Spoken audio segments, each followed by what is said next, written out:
slrbradio.com. Hello and good evening and welcome to the MMA Show, the show by the fans for the fans, episode 8. In this month's show, we've got the review of Damian Maia versus Carlos Condit, UFC Fight Night, Conor McGregor versus Nate Diaz, UFC 202, and a UFC Fight Night earlier in the month of August, Yaris Rodriguez against Alice Caracas. So without further ado, I'm going to introduce my usual cohort and sparring partner, Marcus the Beast Cottrell. Good evening, Germ. How are you? Yeah, I'm good. Thanks. Yourself? Yes, I'm hanging in there. Thank you. I think Yeah, we're all it's. right. I think the dark nights are upon us now. They are. I'm looking out the window now, and they're rolling in, aren't they? We've had a nice summer, though. We can't grumble too much, can we? For England, for Britain, this has been one of the best summers. If we get more than 3 weeks of sun continuously, we call it a fantastic scorchio. Yeah. So it's been a good summer, but there's been a lot of stuff going on in the world of MMA. Yeah. Particularly UFC, which is what we mainly focus on. But we will talk briefly about, because we do like all combat sports, martial arts and boxing. So we'll have a chat about the fight last week. Was it Kell Brook and Gennady Golovkin? Yeah. So I saw that. I don't know if you saw that. I did. Yeah. I did. I've got to say, I really fancied Brook before this fight. I know Golovkin is just an unstoppable force. The but, beast, yeah. Bigger man. You have to give Kell Brook a lot of time. He's gone up 2 weights, so he's carrying, half a bag of sand with him around. Yeah. And he looked in phenomenal shape, and I thought it was a fantastic fight. Yeah, cool. Just before we move on to reviewing the different UFC cards and talking about some of the other talking points and news, and also listeners' emails, just to let you know, you can contact the show. Our Facebook page is at Let's Talk MMA. So the Facebook page is at Let's Talk MMA. The Twitter handle is at the MMA Show number 7. At the MMA Show number 7. You should get that on Twitter. And if you want to send an email, it's the MMA Show numerical 7 at gmail.com. So it's the MMA Show 7, all one word, at gmail.com. So I'll give out those details at the end of the show, and it's good to starting to get some emails in and requesting things to talk about, so that's gaining some traction. So thank you for that, and keep them coming in. So moving on to the reviews of August, which is what we do. We review the previous month's UFC shows, MMA shows, and other combat events. And I think we'll start off with the earliest one, which is on August the 6th, which was Yaris Rodriguez and Alex Caracas. Bruce Lee, as his nickname is.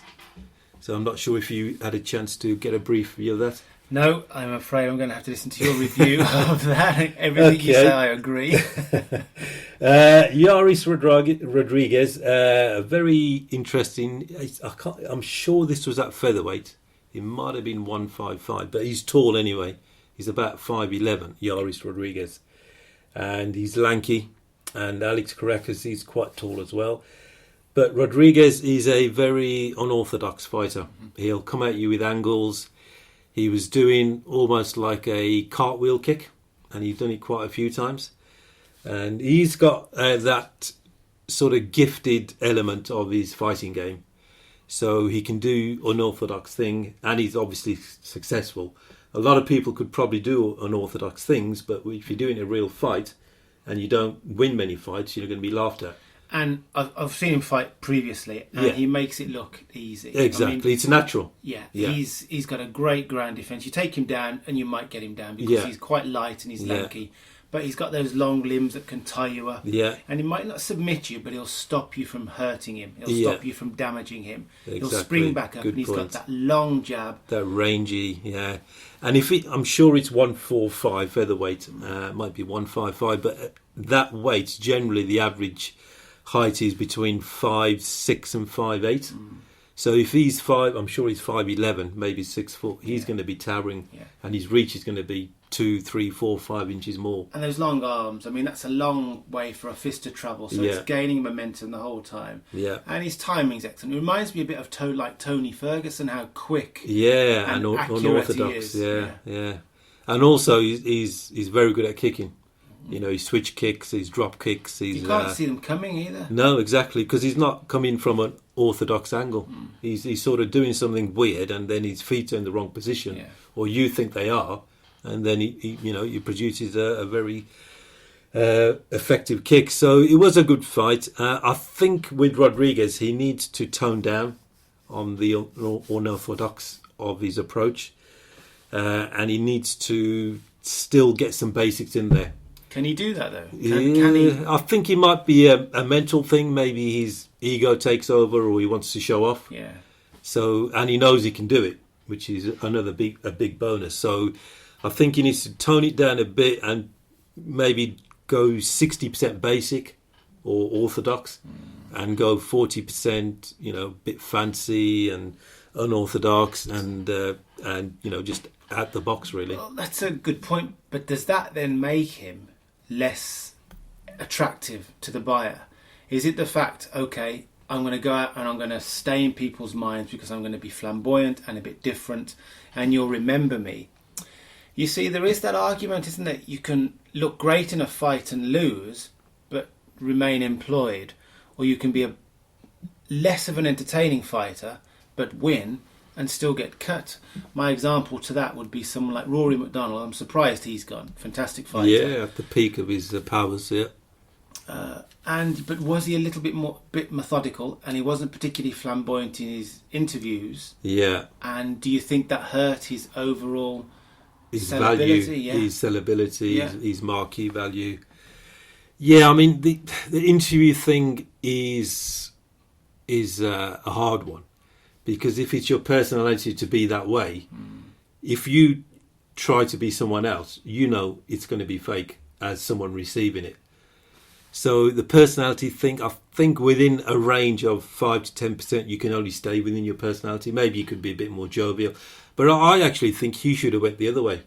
Like, remember in wrestling, you used to get some characters like Undertaker when he first came. He used to say 2 words. Yeah. And he said it for years. And then suddenly he was a heavy metal biker, and his personal character came through.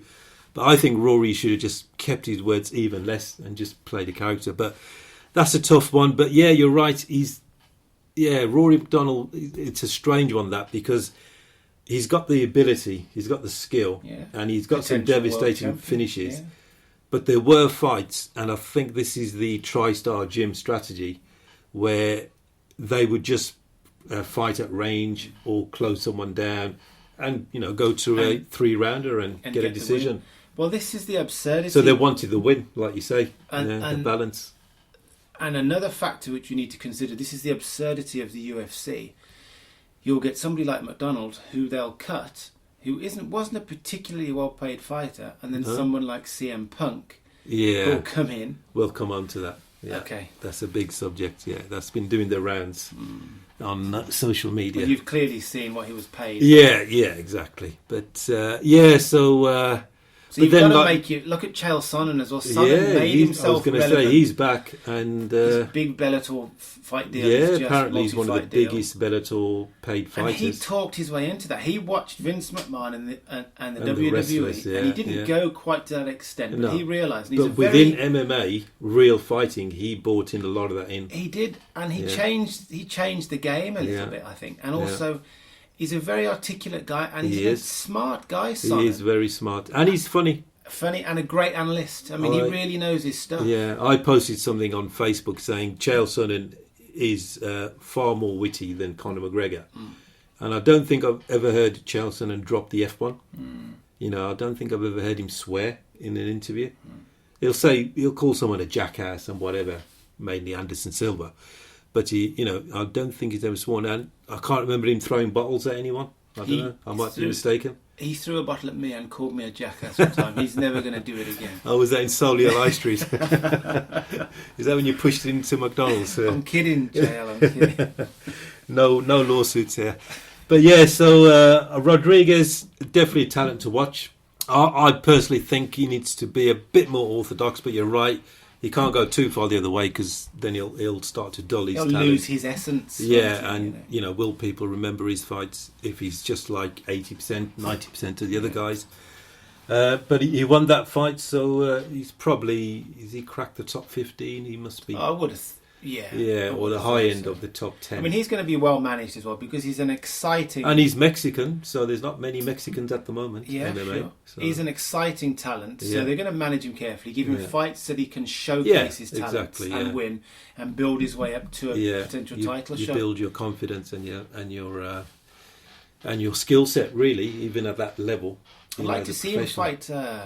If it is at 55, BJ, that'd be a really interesting fight. BJ is fighting in coming back, fight isn't night, he? Or he's fighting Ricardo Lamas. Yes, which is in about a month or two. Hell of a fight to come Lamas back. Is tough. Lamas is as tough as nails. Yeah, exactly. Once again, in a different era, potential world champion. I'm surprised they gave BJ Penn a tough fight like that. Well, it's BJ, and maybe he's only got one fight left in him, and so there's going to be fireworks. I'm a big BJ fan. Yeah.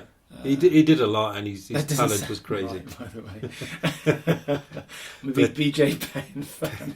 And he did talk about GSP, but GSP smacked him down and said, "Oh, forget that." Well, is GSP coming back? But it was 2-0 to GSP, wasn't it? Yeah, I think the first fight. So I can see why GSP's not interested, really. Yeah, the first fight as well. I think. Yeah, first round was all Penn.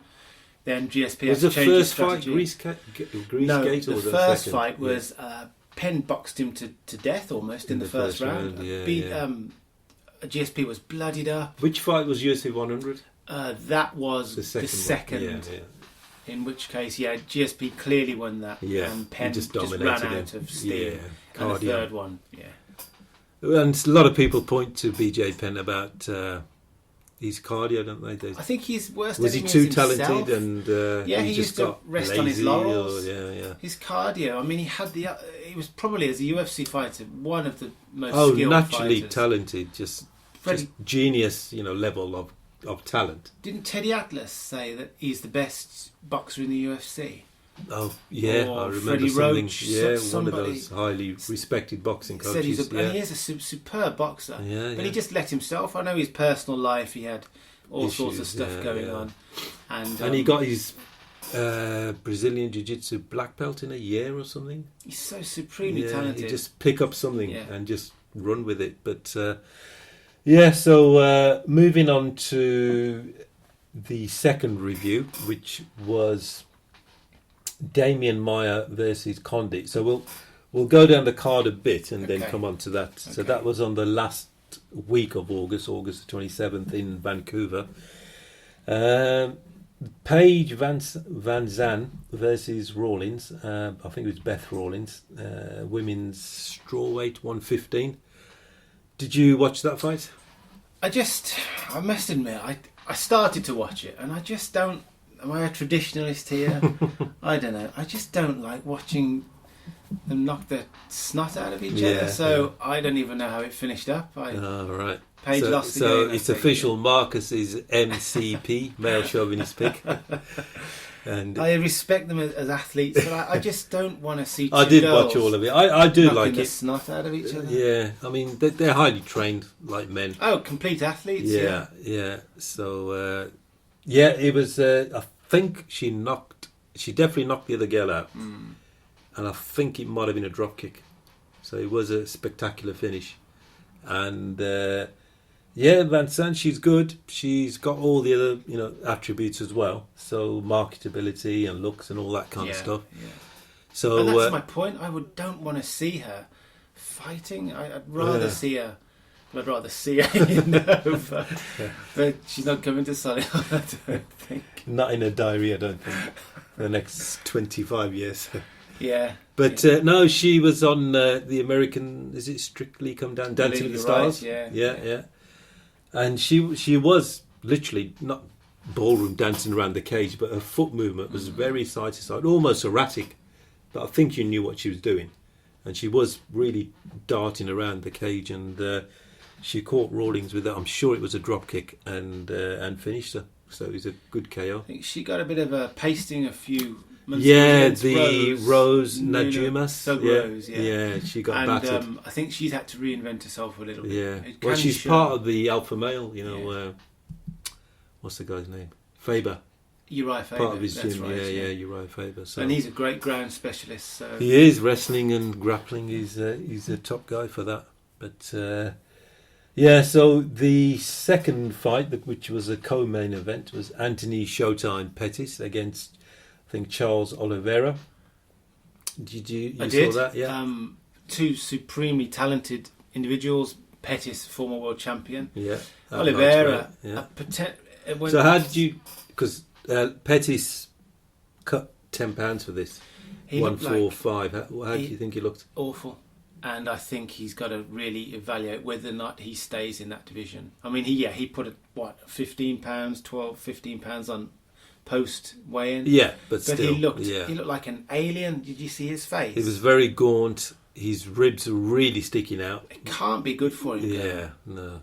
And surely that will affect his performance on fight night. I know it was a grueling battle, and he got it. He got the win. Was it third round? I think he got it. It was a submission in the second or third round. Second, but to submit Oliveira, who's an expert grappler, Oliveira's got it everywhere. Exactly, and to finish him. So I agree with you. His weight cut didn't look fantastic, but you got to give him that one as the first one. Is he going to stay in that division because he can't be champ? Yeah, because he's now lost. I think he lost 2 in a row in lightweight, so his credibility's gone down quite a bit. So now he has to slightly reinvent himself in a new weight. So a weight cut part, I think it's a fantastic win. It's hard to tell if the old Pettis is back with the kicks and the flashy moves and the devastating finishes, but he submitted a very high level jiu-jitsu guy. So you've got to give him a lot of credit for that. But yeah, it depends on his weight cut. Will it improve? If he gets any worse, then he won't have much future in it. So hopefully we'll have to improve, because now they can weigh in 10 o'clock on the Friday morning. Right. Because they used to wait till 7 p.m. for the weighing show. Yeah. They still do the weighing show, but they've already weighed in. So they've already been past. So Friday morning, 10 o'clock, they weigh in at 10:05. Yeah. And then they start eating normally. So I'm surprised he still looked like that, because he had that extra 10 hours to rehydrate, eat food. But he still looked fairly gaunt. I mean, he was a skinny guy at 55, wasn't he? Very lean, six-pack and all that. Yeah. So he's got to get down to 45. I mean, and that's...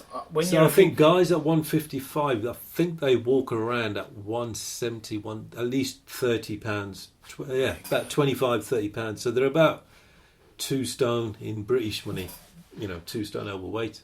So 24, 28 pounds. He looked like Christian Bale in The Machinist, I thought, when he got on the scales. In fact, I didn't recognise him as Anthony. I thought it was his brother. Oh, younger brother, Sergio. Yeah. And when they announced Anthony's name, I had to double take, because those kind of extreme diets will catch up with him eventually. And I'm not sure it's worth it. Yeah, I posted this and I said on Facebook, and I said the very same thing. I said it can't be healthy for a professional fighter to lose 30, 40, sometimes 50 pounds. Not when you're a fat, big dude anyway. You're muscular anyway, but you lose this extreme, what they call it, subcutaneous fat in between your ribs and all that kind of fat. Not, belly, like you say, spare tyre.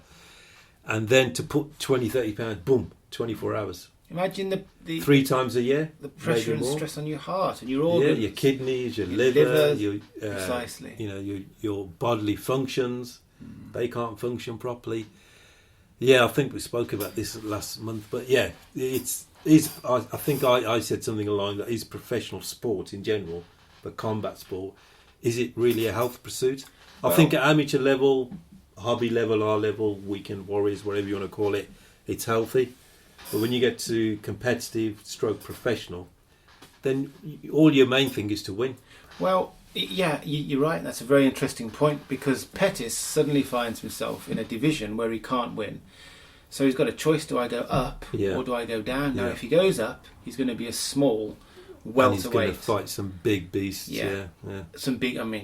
So he has to go down. He had no choice. Yeah, because his body frame, you can just tell, wouldn't carry much more, would it? No. Like you said, even at 155, he was a skinny guy. McGregor bulked up And what do you weigh in at 168, 169? Yeah, just Diaz, comes down to make 170 and probably fights at 180. Yeah, £10 more. So. Yeah, and McGregor's power couldn't really. I know he knocked Diaz down. Apparently, Nate Diaz was saying, "I went down on purpose because I wanted him to ground and pound." Yeah, no, he went down. Yeah. So, but he couldn't knock him out. Whereas in featherweight, he was just touching people and they were going flying across the cage. So.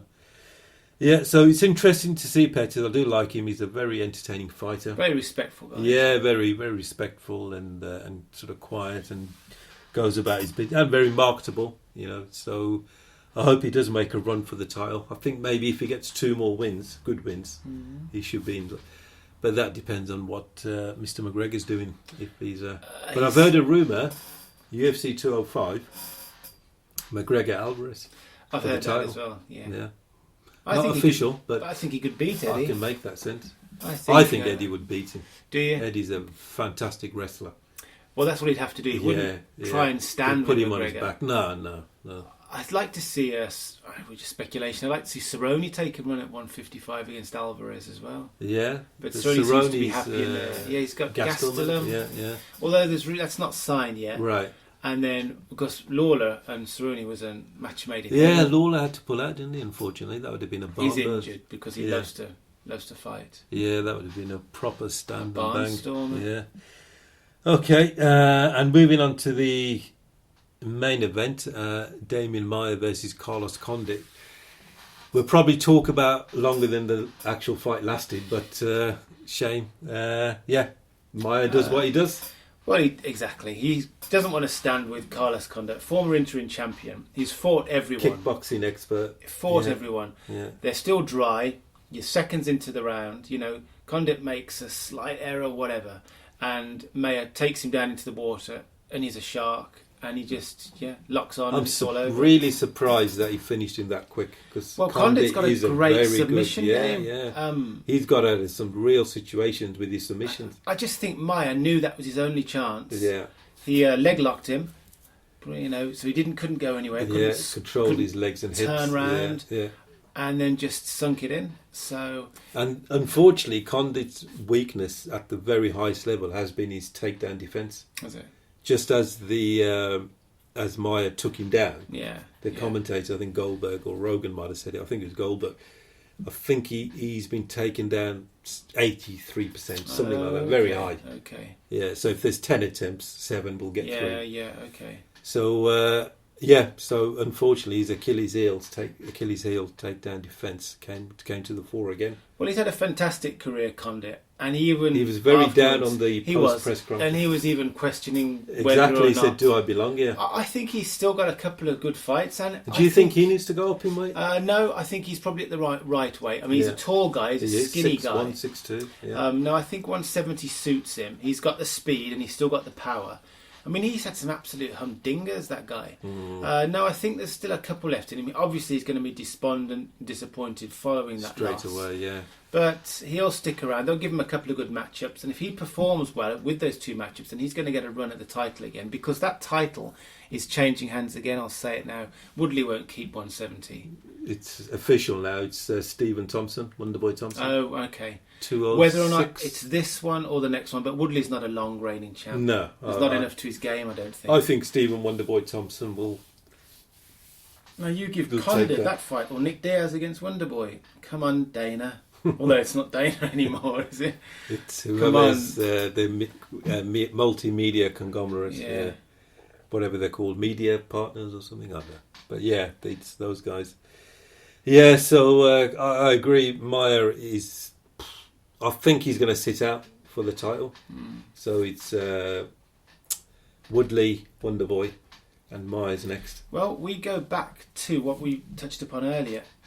Maia, he's just a boring guy. Yeah, he gets the job done, and he can strike. For the average fan, he's boring, isn't he? Yeah. Because I love grappling. Yeah, he's a superb submission artist. Yeah, but I know what you mean. Will he ever get? He's never quite had that showreel victory. I know Condit, it was very impressive. Yeah. But when you look at some of the Anderson Silva knockouts, some of the early GSP stuff, the BJ Penn, the Nick Diaz's, those are the guys that get the shots because But don't forget, Maia did fight Anderson Silva at middleweight. Yeah, he and did. that was a joke of a fight. Exactly. Anderson So he's had his, Yeah.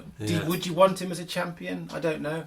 I've got nothing against the guy, but I'm just not sure am I being selfish here? Is he entertaining? Yeah, I think you're being too much of a sort of a generalist fan, the average fan. But you, as a martial artist, I think you still appreciate his his skill and how hard it is to grapple. We've done it to club level, whatever, but he's doing it at world championship level. But and just going on Maia when he was middleweight, I think he must have had a handful of fights, maybe 7, 8, and he was 185, but he had some very good results. Submitted Sonnen in 60 seconds in one of the London UFCs and took him down. He's a very good takedown wrestler. Yeah. And his striking's improved. Yeah, and he took him down, and he got a title fight against Anderson Silva, which was Abu Dhabi, but which mainly Anderson Silva, the way he was clowning about, but Maia couldn't get near him. But then in the last few middleweight fights, Maia absolutely got dominated. Chris Weidman destroyed him. He did. He threw him around the cage and wasn't scared to get into his guard and ground and pound. And Mark Nunez destroyed him. Was it me? Yes, that's right. I'm sure that was Manchester. And I'm not sure Nunez finished him, but I remember some really good ground and pound. So a massive difference, that £10 or £15 from 170 to 185, where the guys at 170 can't handle Maia on the ground, but the guys on 185, because on the night they must have been 200, £210. Well, Maia's not a small welterweight. No, he's a big. He's 6'1". Yeah, he's a big so dude. he must have been 200. But you know what? In the big scheme of things, was Condit meant to lose that fight? Were they expecting Condit to maybe knock Maia apart and get him on the road back to a potential title shot? But then Maia, who had nothing to lose, because he's always been kind of sidelined, Maia. Yeah. He's never been and he is, he is a massive talent in the UFC. Yeah. So, was he not meant to factor as the winner? But now he has, so he's thrown a spanner in the works, and you can't ignore him for much longer, I suppose, can you? Because I don't think there would have been much argument against Condit winning against Maia, say a knockout, head kick, and then getting elbow. a title shot after.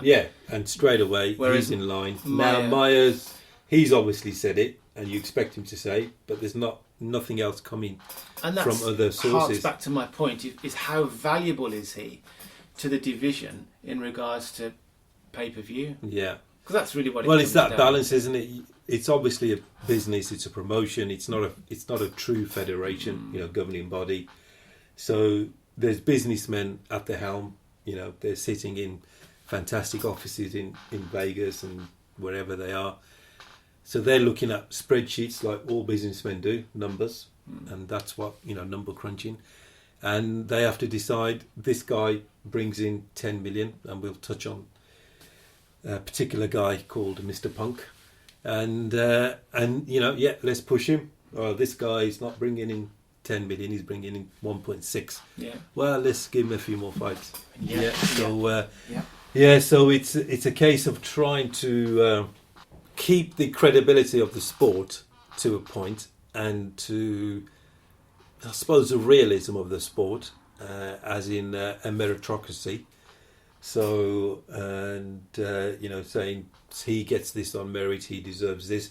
But also, it's a promotion. So the guys that are more popular, the guys that actually bring in, the pay-per-views and other publicity, they actually have to look to be pushed as well. So it's definitely a balance.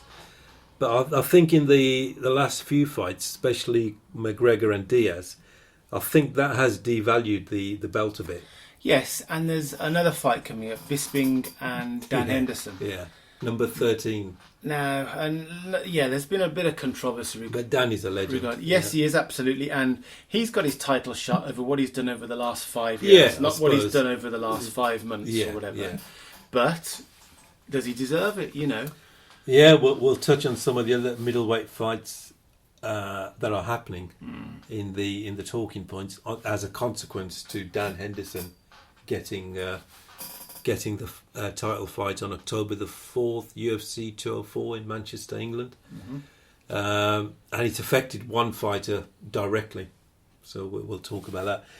So yeah, so Maia, I think he deserves the next title shot. You're not so sure?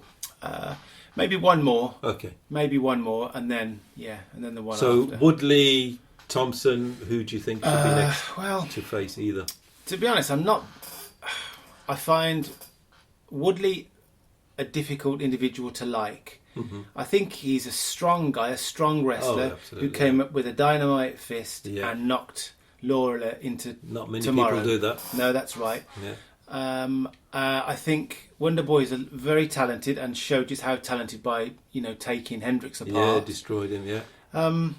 I would say Wonderboy takes that. I hope he takes that, unless Woodley has a fantastic performance and changes my opinion of him. Who do you think will be the next, if it's not Maia? There's no one else really. Well, there's Nick Diaz is talking of coming back. Is he going to come straight into a title fight? Once again, this subject keeps popping up. Yeah, Diaz puts bums on seats. But would Nick Diaz want to come in? Wouldn't he want one? Yeah, probably one. Well, maybe if they offer him enough money, he'll do as he's told. Yeah, absolutely. He said he wants these marquee fights. Yeah. But it's a division now. If they do lose Condit, if they're at 170. They're starting to fade away. Some of the bigger stars. Not as strong as a few years back. They need to bring new people in. So Lawler's coming back at some point. They've lost Rory McDonald. Well, Cerrone's there.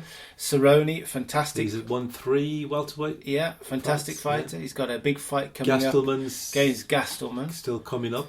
Yeah, I can't see Gastelman ever holding the strap, but who knows? But Cerrone, if Cerrone does a good performance, I mean, when does Cerrone never? I mean, I know, there's the odd blip here and there against Rafael dos Anjos. But no, Cerrone is a potential world champion there. But does he want to be a champ at 170 or does he want to go back to 55? Yeah, I think he's still not sure. He looks the same. He looks the same weight at 150 as he does at 170. Yeah. So I think he can fluctuate between those two divisions, possibly rule both. Yeah. And then maybe a big fight against McGregor. Yeah. I think that's a fair shout. But I think, because of the current crop of welterweights, it's not as strong as it was, like we said, a few years back. I think Maia, for me, is still probably the most worthy.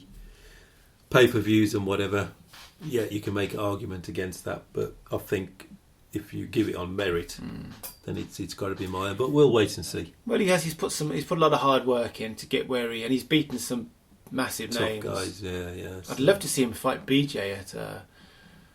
Because I think BJ's. I'm sure Ricardo Lamas is 145, isn't he? So BJ's gone back down. He's gone back to featherweight, right? Which is, that was his last fight when he got battered by Frankie. Yeah, okay. A couple of years back. Yeah. Because they did that tough at 145. That's right. Yeah, and he came out with that stupid tippy toe rubbish. What happened to BJ that night? Yeah. You can definitely say that was an off night, I think. SRBRadio.com.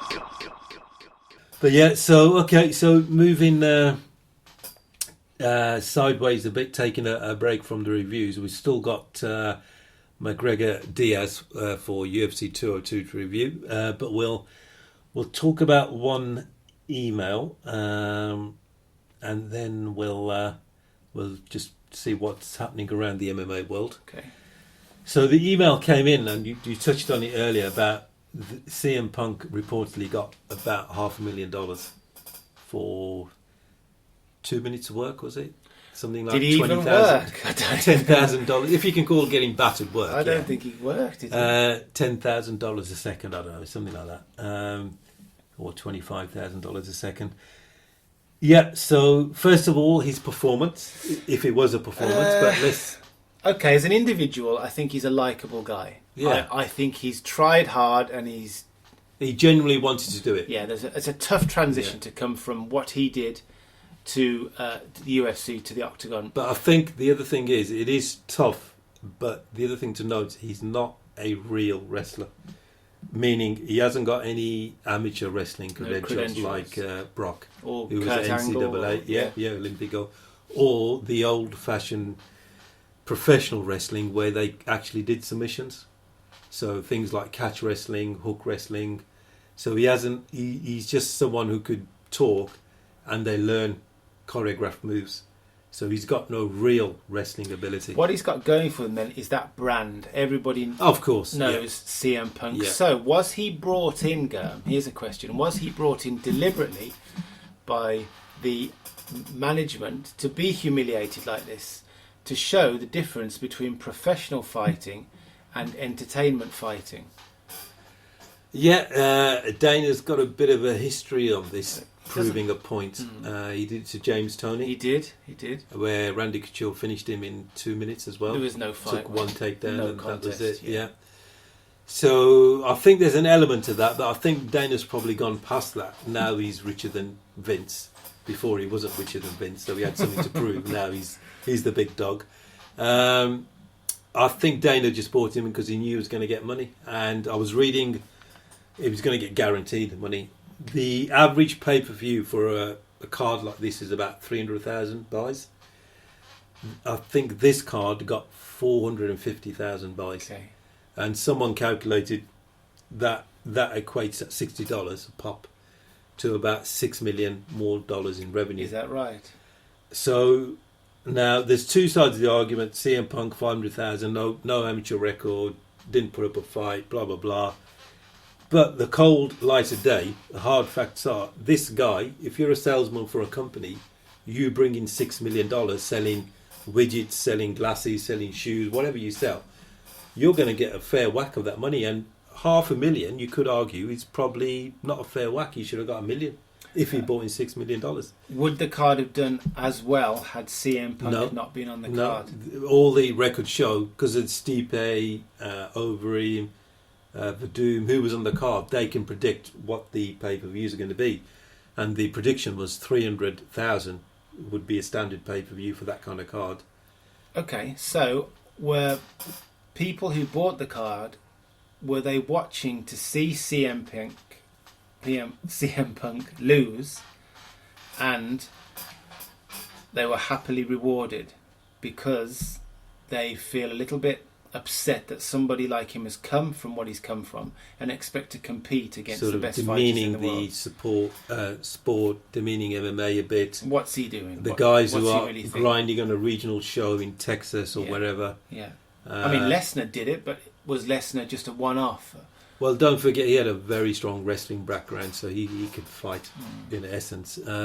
But yeah, you're right. There would have been an element of guys who wanted to see him lose and said, yeah, good, we knew he was going to lose. $60 was worth it or whatever. But I think the bigger part of that extra 100,000, 150,000 pay-per-views is the wrestling fans. So, you know, when with the wrestling fan base, they really love their wrestlers, you know, like Undertaker, Lesnar, Stone Cold Steve Austin. So they would have bought $60 worth of fights just to watch CM Punk. So I think the majority would have been wrestling fans, or CM Punk fans to be more precise, buying that to see him fight and probably hoping he does something, win, you know, in fantasy. And now they're horrified. Yeah, their dreams have been shattered. That actually Punk can't really fight. So will they tune back into the UFC, or have they been put off completely? That's the next step.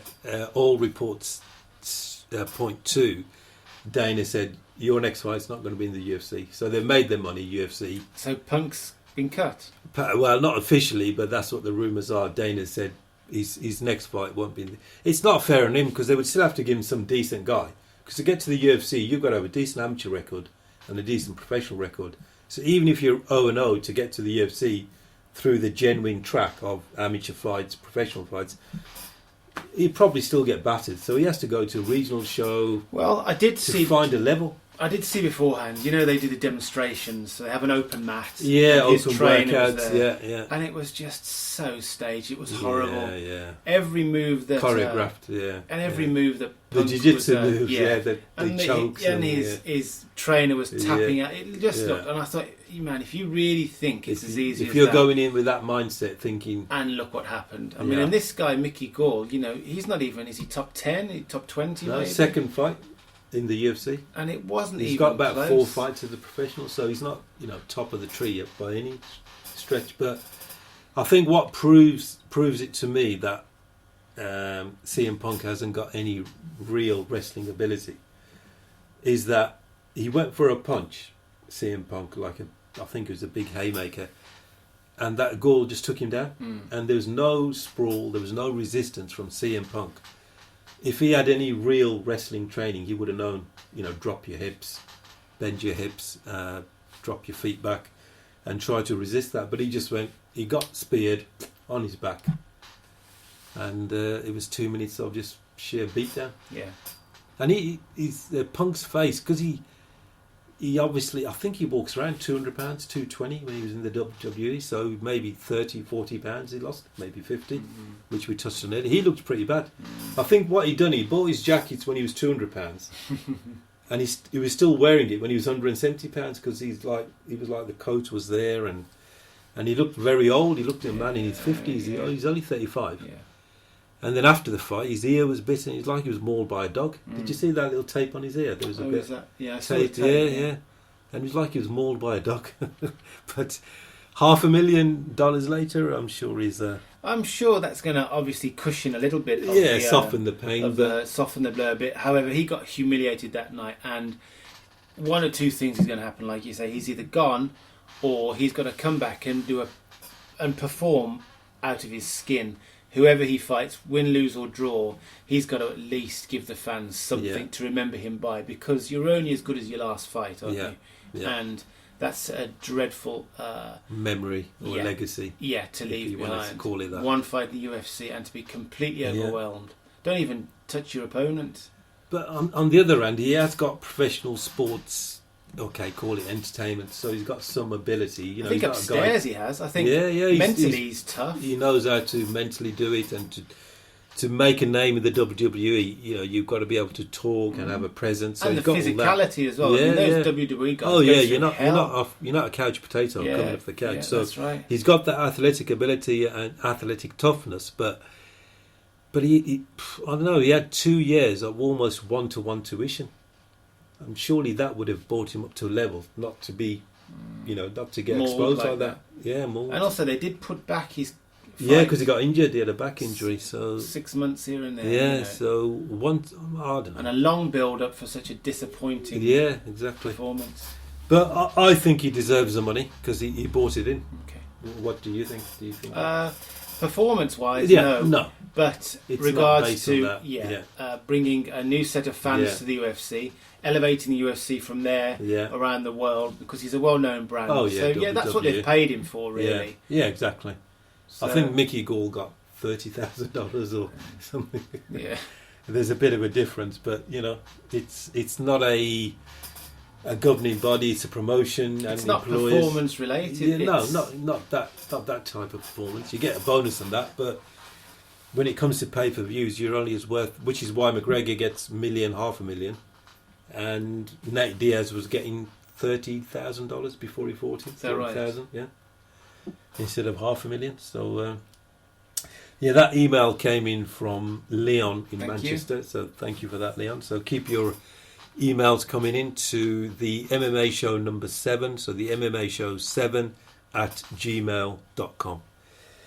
Okay, some talking points, some news. I think we touched on this. McGregor looks like he's going to fight Alvarez at 205. So I've got Alvarez for that. Have you? From a wrestling. It's going to be at 155 for the World Championship. Yeah. So that gives potentially McGregor his second title if he gets it. Yeah, which is Alvarez is durable. He's been around 2 different divisions. Beat Rafael Dos Anjos, who is no easy victory for anybody. I just got to fancy McGregor. I think he's just on a wave, and I think this inertia that's driving him is going to continue to drive him.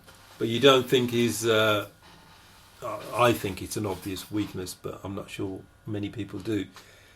He's seemed to be quite easy to take down at a high level, where Chad Mendes took him down. Yeah. And they circumnavigated his sort of path to the belt at 145, where he didn't fight Frankie Edgar, he didn't fight Ricardo Lama, some very strong wrestlers. And I think Alvarez can expose that. I think since that, I think he beat the best in the world in Aldo. I think he lost. I think that the first loss to Diaz, and then coming back and winning the second fight, I think mentally that's made him even stronger. And fighting Alvarez at 155 means, because he'll be a big 55er. Oh, still, yeah. And I think the advantage that Alvarez has got with wrestling, I mean, Alvarez can strike as well. Oh, yeah, he's tough. But I don't think he's got as good a gas tank as McGregor has. Alvarez might have a strong first round. I think McGregor showed a bit of weakness in his gas tank. At 70, but at 55, he's much quicker and he's lighter. But on the night, McGregor won't be 155. Oh no, he'll probably be. Yeah, you're probably right. Yeah. But I think he hasn't had to make quite as many changes. I think unnatural changes. He's always fought at 55 and then got to 55 and fought at whatever 65. Whereas fighting at 70, I think changed him a lot mentally as well as physically. So yeah, it's going to be a heck of an interesting fight. Yeah, and I think it's worthy of the New York card. 205 first at Madison Square Garden. 10th or 11th or something. Yeah. What an event, what a night. Yeah, it'd be nice to be there, wouldn't it? Come on, Graham. Sort this out. Right, moving on to now. I said we touched on UFC 204, Michael Bisping and Dan Henderson, and it's affected one fighter. If Rockhold was a champion, this fight would have been for the championship against Jacare Souza. So unfortunately, I think Jacare Souza should have had the next title fight, but circumstances have worked against him, and now he's fighting Luke Rockhold in Melbourne in November. So I like the look of that. I don't know if you ever saw the Strikeforce one. That was a fantastic. Rockhold beat him for the Strikeforce middleweight championship. Yes, I did see that. Yeah. And he went to points, but Rockhold, very good display of kickboxing there. I don't think he went to ground, but so this is the second. I think Souza, it's a long time since he was that good. 3-4 years. And I think he has not moved on. I think he's crumbled a little bit. I don't think he's quite the fighter he was. I think Rockhold's got better and better. Definitely has, yeah. Souza lost against Romero, which isn't a particularly great thing, difficult thing not to do, because Romero is such an animal. He's a heavyweight fighting at middleweight. Yeah, he's so strong. His wrestling's superb. He's fighting Rockhold, who wants his title back. Should never have lost to Bisping. So it's going to be a long, tough night for him that night, I think. So who you got for that? Rockhold. Yeah, same. I think Rockhold potentially is the world champ again. Yeah. He's just got to get his act together, and It's interesting what they've done, the UFC. They've got Rockhold, Souza in November. Now, whether this is after 205, I'm not sure. But at 205, it seems to be confirmed, is Chris Weidman against Romero. Oh, that'll be great. Massive guys, yeah. And Weidman's at NCAA, which is a notch below Olympic, and Romero is Olympic silver medalist. How do you choose between that? That's going to be a great fight. I don't think there'll be that much wrestling in that fight either. Nah, I think it'll stand and bang. Yeah. It'll go 2 rounds, round and a half. If it goes trading, Romero's got the big power. He has, left. but Weidman has got nice footwork. Yeah. Remember what he did to Makeda? Yeah. Who's a superb, elusive fighter. Yeah. So, wow, I didn't know that. That's going to be a fantastic fight. So I'm wondering what they're trying to do. Is this like a mini tournament? Well, what they're trying to do is set the good fights up. So winner takes all. Yeah. And whether it's Rockhold against Dan Henderson, Rockhold rematches Bisping. Yeah. Bisping fights Weidman. Weidman rematches Rockhold. But if let's say Rockhold wins and Romero wins, who's fighting? Well, Henderson said he's retiring after this. So then Rockhold fights Romero, which will be a hell of a fight as well. I'd love to see that. That's an interesting. But I think either of these guys, whoever wins, should automatically. Well, they could claim I'm the next, contender for the title. Well, if Henderson does get Bisping, I don't think he'll retire. He won't. Of course, he won't. Yeah. Imagine him against Rockhold or him against Romero. Yeah. Imagine how much money he'd get as well. God, I'd love to see that fight, Henderson-Romero. Yeah. Because Henderson's wrestling's fantastic. Oh, he's Olympic. And he's got the H-bomb. Yeah. The great equaliser. Interesting. So 205 is starting to look like a fantastic, as you would expect. Tim Kennedy's fighting Rashad Evans, I believe. Yeah, that's a good point. Evans is coming down. Is he coming down to middleweight? Middleweight, 185. Okay. So cutting back. He'll be a force to reckon with there. It'd be interesting to see how much more speed Evans will have, because he was always very light on his feet, almost like a boxer's footwork. And a natural 205 as well. So it might be hard for him to cut but to 185. Not slow at all. And he had that beautiful right hand. I mean, that's 20 pounds, close to 2 stone he's got. Stone and he was half. never looked out of shape at 205, Rashad Evans. No, so I guess fight night he's fighting at 220, 215. Light heavyweight. Yeah. He's got close to 3 stone to lose. And Tim Kennedy's he's a very special durable, forces very durable soldier. guy. So very tough, fantastic fight against Romero. I mean, I liked some of his fights, Kennedy. I know a lot of people because he can smother people, but he's strong guy. Massively strong, and he's smart as well. That was Stoolgate. The way he lost to Romero. It's Stoolgate. Yeah, Romero was done. I think they had 2 minutes at the end. He was finished in that fight, and his cornerman. That was said, nearly 2 years ago. Would you believe? Was it really? Yeah. So Kennedy hasn't fought for 2 He years. hasn't been that active since, has he? Yeah. No. But So interesting topics there. So thank you, Leon, for the topic about CM Punk, which he's been doing the rounds for the last week or two, and rightly so. There's some good opinions. But finishing off with the main card of August, the UFC 202, Cerrone versus Story. Once again, Cerrone does exactly what Cerrone to do. Exactly what he says on the tin. Finish and what a combination to finish a Story. 3 kick was 3-4 Matrix combination. And movie Cerrone is just getting better and better. Yeah. I know he's had a couple of blips, like we've said, RDA and Anthony Pettis as well. But his winning streak's phenomenal. And you look at who he's beaten. He's already beaten the current champion at 55. He's already beaten Eddie Alvarez. He's just and he's a likeable guy, and you always know what you're going to get. Great on the floor, great standing up, and a great grappler. One of the most complete fighters in the UFC. Absolutely. Top all rounder. And he wears a cool hat. Cowboy. And he likes beer. Cool. So does Marcus looking at his They've been there for ages. I just never drink it. Last week. Take them with you. The co-main event was Anthony Johnson and Teixeira. This will take longer to talk about than the fight. I think, what a I think I sneezed and my head went down. Once again, he just coiled power, ready to explode. And if he catches you, then you're going, aren't you? Was it 30 seconds or something? Something like that. Something within a minute, like wasn't that. it? Yeah. Teixeira, he's a tough, stocky dude, And he's been around, he's experienced. Yeah, he's in his mid-30s and he's got power himself, but... Where does that leave? Well, apparently it should be Anthony Johnson Cormier again, number 2.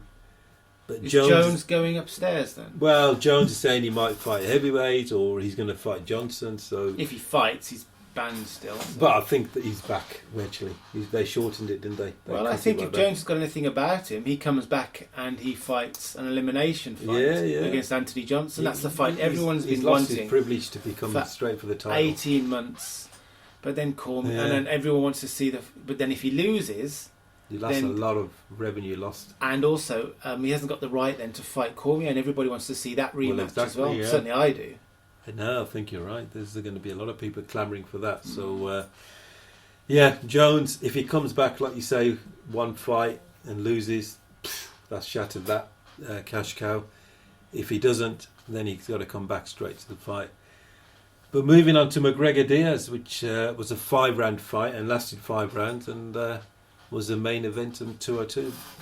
I think it took a lot of nerve for McGregor to go back to 170 after what happened in the first fight, and I think he did it for a number of reasons. Obviously the money, the accolade, he did it for himself as well, and I think he won it. I think he had a strong first round, half a good round in the second round. I think McGregor came back in the third. Diaz came back in the third. And the beginning of the fourth, but then McGregor seemed to get a second wind, and Diaz seemed to fade a little bit. And McGregor had the right strategy. He just hacked that tree down. Kick his leg, yeah. And he looked really good. His punching looked sharp. He was really good in the clinch against the fence. Mm-hmm. Diaz took him down, I think, once or twice in the entire fight. Yeah. Right at the end of the fifth. Right at the fifth, yeah. But it wasn't enough. And no, I think McGregor did enough to win that fight. Was it 3 rounds to 2? Yeah, I think I'm still in two minds. I think if you look at it in one way, Diaz potentially could have won it. But certainly the first round was McGregor. He knocked him down 3 times, I think. Yeah, and the second half of the second round was Diaz. Third round was Diaz. Fourth, that's the round, depends who you give it to, probably sways it. But I think Diaz looked a bit sloppy. He was eating those kicks, and it was such an obvious strategy that McGregor is going to come back and kick your leg. That's the way Dos Anjos finished Diaz. I didn't finish him, but he beat him. And Diaz was limping at the end of the third round. So he showed the limitations of Diaz about he can't defend leg kicks, and he wasn't really kicking himself to counter McGregor's leg kicks. And he relies on his boxing stand-up, which is obviously top class. And he caught McGregor. He certainly caught him in that third round where I think another 20 seconds of punches and McGregor would have been finished. But I like the fact McGregor hung in there. He showed a lot of smarts in that fight. He gripped onto Diaz when he was in trouble. Yeah, he did. And he's durable. And he came out of that fight a stronger and better fighter. Yeah. And he didn't look as though he took a lot of damage. He took quite a bit of damage in one round. But he didn't take a lot of damage in a lot of rounds. It was a lot shorter bursts, but the thing about McGregor, he was putting his hands on his hips and running a bit. I didn't think that showed a lot of not class, but sort of still fighting mentality. It doesn't show MMA in a good light. Whereas if someone did that in boxing, they get points taken off, or the referee would stop them. But McGregor did it. A very good fight, very good strategy. Diaz, I think, was off the pace. Whether at this stage of his career and his age, Diaz can't change how he fights.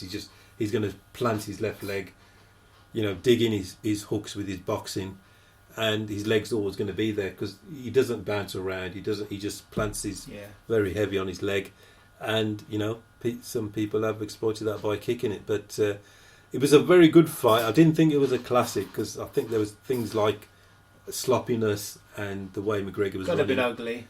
But like you said, McGregor did the strategy, and was it the highest ever pay-per-view as well, I believe? Yeah, it's second. Brock, I think, is it? UFC 100 is still the highest, but McGregor's got 2 out of the top 3 or 2 out of the top 5. Yeah. So you can't argue against those kind of figures. That McGregor brings in the money, brings in the eyeballs, brings in the media hype as well. So it was one of those. I think it was plus $1 million. So that just goes to show UFC. Steve Miocci's 203 was 400,000, 450.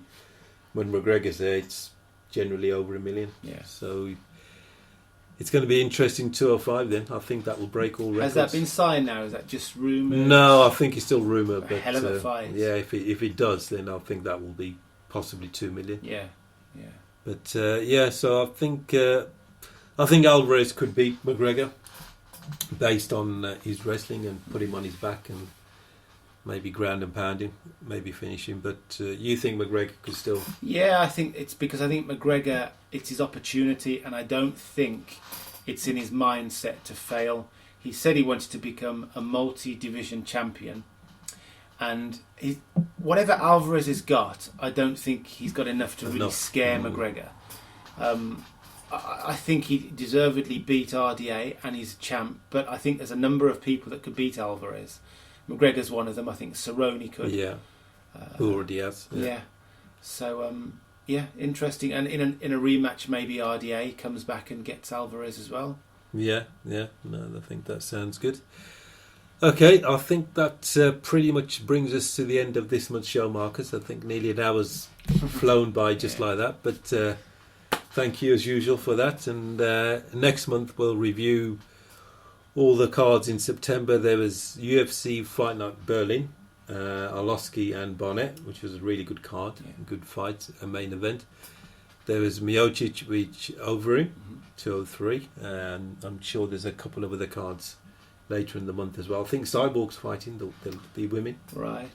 So there's a couple of good cards. So we'll review the fights from September in October, and please send your emails in to the MMA Show 7 at gmail.com. That's the MMA Show 7 at gmail.com. The Facebook page is Let's Talk MMA, and the Twitter handle is the MMA Show 7. So that's Let's Talk MMA, and the Twitter handle is the MMA Show 7. So many thanks for listening to the MMA Show episode 8 in the series. Actually, just before we go, I'm thinking of changing the name of the show. Okay. So the Marcus, yeah, great, it's gonna work. The Beast Show, the MMA Shower, which is a play on another famous show. But I think we bestow gifts of knowledge and humour on the audience. So I think so. I think we shower gifts of that nature on the audience. So I think that could be we'll think about it. And any suggestions, please email. Yeah, please email the show at the MMA Show 7 at gmail.com. So the MMA Shower could be the next show. But many thanks for listening, and have a safe and pleasant week and month, and we'll speak to you next month. Thank you. SRBRadio.com.